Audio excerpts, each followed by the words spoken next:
रत्नागिरीमध्ये चक्रीवादळानं मोठं नुकसान झालं। चक्रीवादळामुळे आंबा बागायतदारांचं अतोनात नुकसान झालंय। प्रशासनाकडून पंचनामे करण्यास आता सुरुवात झाली आहे। पंचनामे तात्काळ पूर्ण करा, आमदार किरण सामंतांनी सूचना दिलेल्या आहेत। रत्नागिरीला चक्रीवादळाचा मोठा तडाखा बसला आणि या चक्रीवादळामध्ये मोठं नुकसान झालं। काही घरांचं देखील नुकसान झालेलं आहे।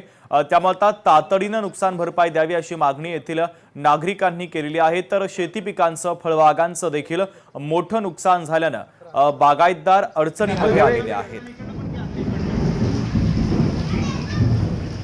थेट जाऊयात, रोहन नाईक आमचे प्रतिनिधी जोडले जातात। ते रोहन, रत्नागिरीमध्ये अचानक वातावरणामध्ये बदल झाले, चक्रीवादळाचा तडाखा देखील बसला, फळबागांचं मोठं नुकसान झालं।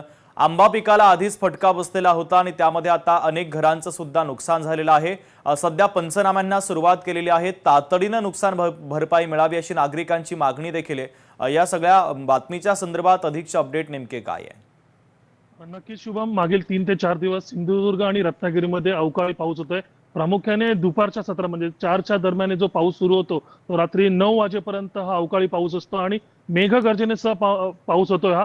त्यामुळे एकंदरीत जो शेवटच्या टप्प्यातील आंबा आणि जांभूळ आहे त्याला मोठा फटका बसलाय। रत्नागिरीमध्ये मोठ्या प्रमाणात आंबा उत्पादन होतं, देवगडमध्ये, सिंधुदुर्गातील सुद्धा उत्पादन होतं आणि याचा फटका या आंब्याला बसलेला आहे। शेवटच्या टप्प्याचा आंबा हंगाम असतो जो प्रामुख्याने आंबा कॅनिंगसाठी वापरण्यात येतो किंवा नाशिक, रत्नागिरी ह्या भागात सुद्धा पाठवला जातो, नागपूर किंवा मुंबईमध्ये सुद्धा पाठवला जातो, त्याला मोठा फटका बसलेला आहे। आणि एकंदरीत पाहिलं असेल तर जो मागील 2 ते 3 दिवस पाऊस झाला त्याला आंबा उत्पन्नाचा फटका बसलाय, परंतु जी वित्तहानी सुद्धा झालेली आहे, लोकांच्या घरावर मोठ्या प्रमाणात झाडं कोसळली।